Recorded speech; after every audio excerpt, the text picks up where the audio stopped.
ऋषि TV में आपका स्वागत है। मैं हूं गुमान सिंह राठौड़ और आज हम बात करेंगे मनोविज्ञान के ऊपर।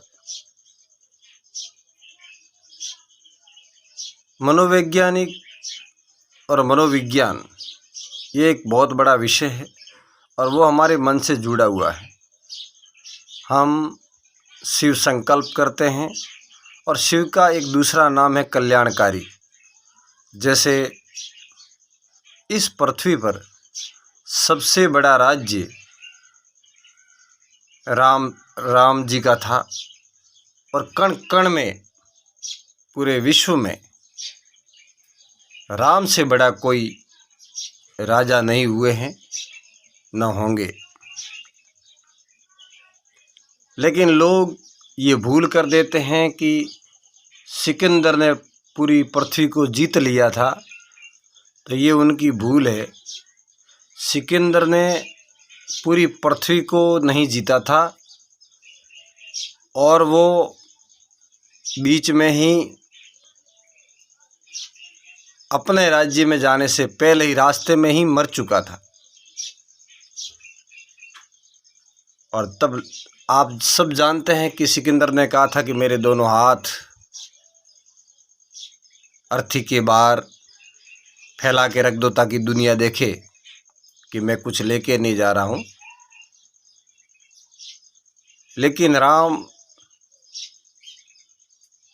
कितने शांत, कितने सौम्य,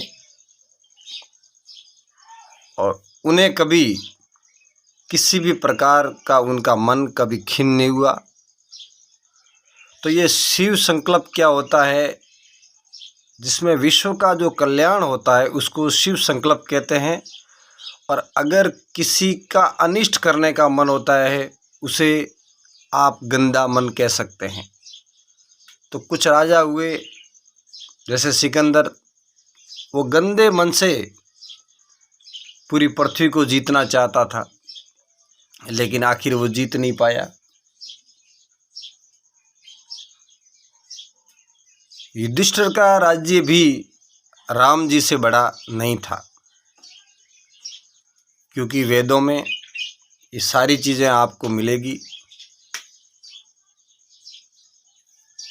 और हमारा जो मन है ये संकल्प और विकल्प करता रहता है। मैं इन सारी बातों को विज्ञान से क्यों जोड़ रहा हूँ, क्योंकि हमारे मन के अंदर ही उठता है संकल्प और विकल्प। लेकिन अगर हमारा संकल्प शिव संकल्प नहीं है तो वो कार्य आपको सुखदायक कभी नहीं होगा। जैसे आपके मन के अंदर एक संकल्प उठा कि मैं चोरी करूं, डकैती करूं, हत्या करूं, अत्याचार करूं, भ्रष्टाचार करूं, तो ये आपका शिव संकल्प नहीं है।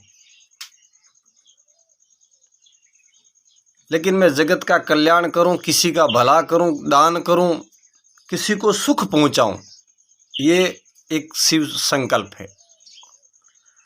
तो हमारे मन के अंदर हम कहते हैं कि हमें ऐसी बातें सुननी चाहिए, ऐसे लोगों की संगत में रहना चाहिए, ऐसी पाठ्य पुस्तकें पढ़नी चाहिए, वेद पढ़ने चाहिए, उपनिषद पढ़ने चाहिए, गीता पढ़नी चाहिए, भागवत पढ़नी चाहिए, पुराण पढ़ने चाहिए। ये क्यों? वो इसलिए ताकि हमारा मन शुद्ध रहे और हमारे मन के अंदर किसी प्रकार की गंदगी प्रवेश न करे। ये शिव की पूजा हो गई। हम शिव की पूजा ही इसलिए करते हैं ताकि हमारा मन एकदम पवित्र हो जाए, शिवमय हो जाए। आप सब जानते हैं कि ज़्यादातर लोग अपने मन से ही पीड़ित रहते हैं, जिसको हम मानसिक रूप से बीमार कहते हैं। कई हॉस्पिटल भरे हुए पड़े हैं। अब तो मानसिकता के रोग बढ़ रहे हैं और डॉक्टर कम पड़ रहे हैं। ये ऐसा इसलिए हुआ है क्योंकि अभी तक हम जानते ही नहीं हैं कि मन है क्या। अगर आपको मन को विस्तृत रूप से जानना है तो आप वेदों को उठाइए, उपनिषदों को देखिए,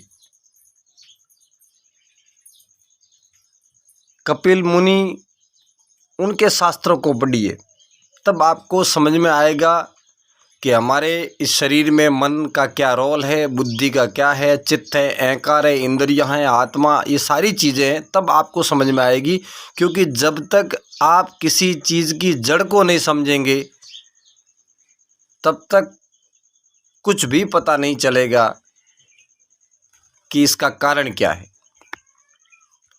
तो हमें शिव संकल्प के साथ कार्य करना चाहिए और जीवन में आगे बढ़ना चाहिए।